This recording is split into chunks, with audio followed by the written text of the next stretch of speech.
Hello again and welcome back to Get Fit Guy. This is Kevin. Last week, I briefly spoke about socio-economic factors and getting to the gym. And in response, I received a nice email from a listener, which included the following paragraph. I know a lot of people have time as a problem. You know how it goes. You put in a long day at work, on your feet, you go home, and then you're the person who's tidying up and getting ready for tomorrow. The sofa looks really good at the end of the day versus going to the gym or going for a walk or run. So, this week I apologize in advance, but I'm going to go all philosophical again, specifically talking about the American philosopher Harry Frankfurt's take on free will. As usual, please remember this is a 10-minute-ish long podcast, and in that time I can't even give a full account of Frankfurt on free will, let alone free will as a broader subject. Free will is one of philosophy's most enduring and debated topics.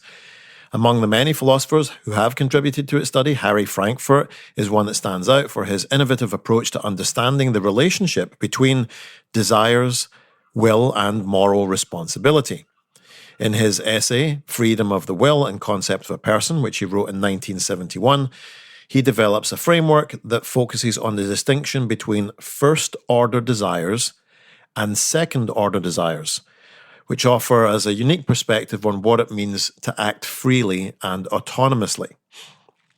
So, what are first-order desires? So, first-order desire is a basic desire to perform or avoid an action.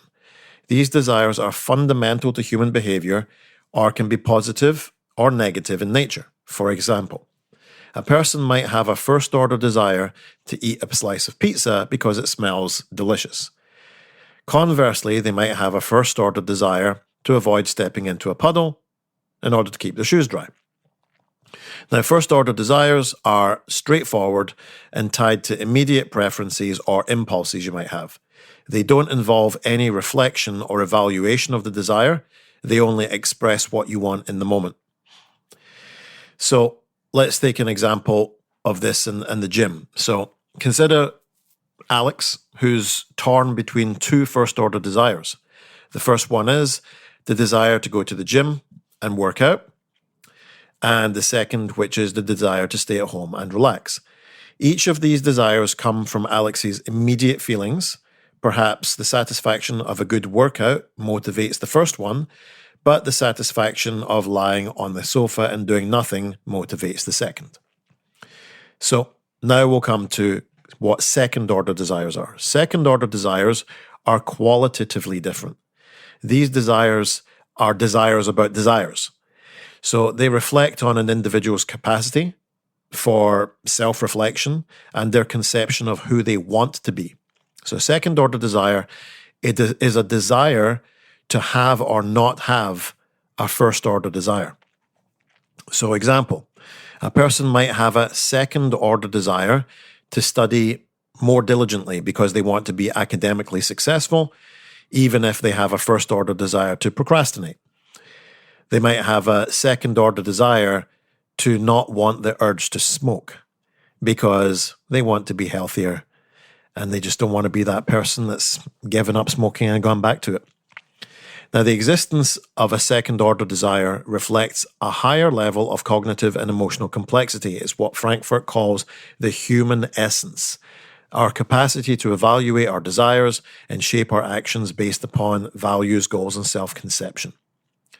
Frankfurt then takes the concept of second-order desires even further by introducing another idea which is called second-order volitions. Second-order desires reflect what we wish to want. Second-order volitions specify which desires we want to act upon. In other words, a second-order volition is a desire for a first-order desire to be effective in driving your behavior. For example, if you have a first-order desire to eat junk food and a second-order desire to avoid it to be more healthy, then your second-order volition would align with your wish to let the desire for healthy eating determine the actions. Second-order volitions are central to Frankfurt's account of free will, and he argues that a person acts freely when their effective first-order desires align with their second-order volitions. In this sense, free will is not about the absence of external constraints, but about the internal harmony that you have between your desires and your reflective evaluations. So let's analyze Alex's predicament about going to the gym or staying at home on the sofa through the lens of Frankfurt's distinction between first order and second order desires.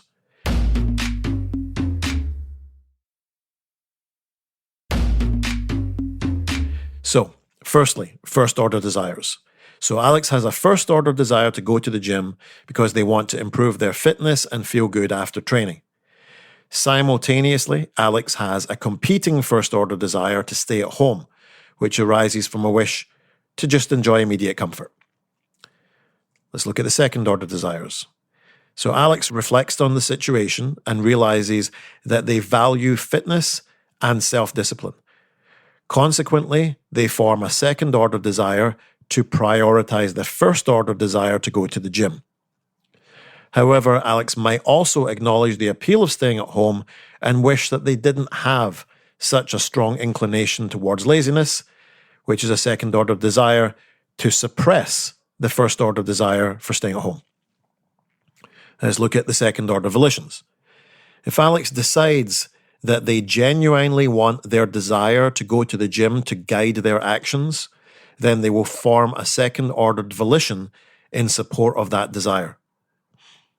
But if Alex should instead act on the desire to stay at home, despite wishing to be the kind of person who prioritizes fitness, this would reflect a failure to align their affective desires with their second order volitions. You can see how this relates to the email I received. So you've got this desire to go to the gym, but you've got time constraints, you get home from work, you then got to make dinner for your kids. Oh man, can I really be bothered going back out again? In that situation there, we have a failure to align their effective desire to go to the gym and their second order volition, which was really just to stay at home. So Frankfurt's framework offers an insight into what happens when you fail to act according to second order volitions. Such failures can indicate a lack of autonomy because actions are not fully aligned with self-reflective conceptions. In Alex's case, if they stay at home despite their second order volition to prioritize fitness, it suggests that their will is not fully free. Instead, they are at the mercy of their first order desire for comfort, which overrides their deeper commitments. This lack of alignment can lead to feelings of regret, frustration, and self-criticism because there's a disconnect between values and actions. Frankfurt emphasizes that such situations reveal that free will is not just about choosing, but it's about choosing in accordance with the desires that you have that are of the highest order. Frankfurt's theory highlights the importance of reflective endorsement, the process by which people evaluate and affirm their desires. This capacity to evaluate and affirm allows people to take ownership of their actions and shape lives according to their ideals. For example, Alex might engage in reflective endorsement by acknowledging that they deeply value fitness and self-discipline, recognizing that their first order desire to stay at home is completely incompatible with the desire to go to the gym, and strengthening their second order volition to act upon the desire to go to the gym. By doing so, they can exercise their free will and take a step towards becoming the person they aspire to be. Now, a critical implication of Frankfurt's theory is its connection to moral responsibility. Frankfurt argues that individuals are morally responsible for their actions when they act in accordance with second-order volitions. This is because those actions reflect the authentic self as opposed to being driven by unreflective impulses. So in Alex's case, if they go to the gym, they fulfill their second-order volitions, they're demonstrating autonomy, and are fully responsible for their actions. If they stay at home, they may still be responsible, but only if they failed in making a genuine effort to align their actions with their desires. By linking free will to second-order volitions, Frankfurt provides a nuanced account of what it means to be responsible for your actions. One of Frankfurt's most compelling illustrations of this theory is an example of what he calls the unwilling addict. This person has a first-order desire to take drugs and a second-order desire to not want to take drugs. Despite their reflective wish to overcome the addiction, they're unable to suppress this first-order desire, and the desire to take drugs becomes effective in their behavior. The unwilling addict is an example of someone who lacks free will because their actions are not aligned with second-order volitions. This is in contrast with a willing addict who embraces their addiction and lacks the first-order desire to resist it. While both individuals act on the same first-order desire, only the unwilling addict experiences a conflict between actions and reflective evaluations, highlighting the role of higher-order desires in free will. In Alex's case, if they habitually succumb to the comfort of staying at home despite wishing to prioritize fitness, then they are the unwilling addict. Their inability to act upon their second-order volition to go to the gym signifies that they have a lack of autonomy. Whilst Frank Wirtz's framework for this is very influential, it's not without its critics within philosophy who bring forth several challenges. The first one is what we call the infinite regress. So some philosophers will argue that the concept of second-order desires leads to an infinite regress. If second-order desires evaluate first-order desires, then what stops us from positing that there are third-order desires to evaluate second-order desires, fourth-order desires to evaluate third-order desires, and so on? And the next thing is that simply that it just oversimplifies human psychology, right? So some philosophers and psychologists argue that Frankfurt's distinction between first and second order desires oversimplifies the complexities behind human motivating factors, which often involve unconscious drives and conflicting emotions that are not easily categorized. So, to conclude, Frankfurt's theory of free will offers us this compelling framework for understanding autonomy and moral responsibility. If we can distinguish between first-order desires, second-order desires, and second-order volitions, then it will illuminate the internal dynamics that we have in choice and self-control.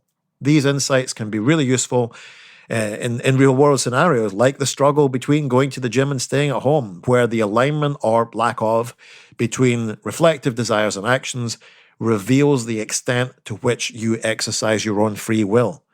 This model of free will and the concept of a person remains a compelling way for us to explore the complexities of human motivation, self-determination, and moral accountability. It encourages people to reflect on their desires, affirm their values, and take responsibility for shaping lives. A message that resonates deeply in both philosophy and everyday life. If you've got any questions, just want to say hi, didn't understand any of that and want clarification, email me at getfitguy@quickanddirtytips.com. Get Fit Guy is a Quick and Dirty Tips podcast. Thanks to the team at Quick and Dirty Tips, Morgan Christensen, Holly Hutchins, Brandon Getchis, Davina Tomlin, and myself. If you have any questions, you can also voicemail me at 510-353-3104. Again, email me, getfitguy@quickanddirtytips.com. Visit quickanddirtytips.com for any information about the show or check out the show notes on the podcast app.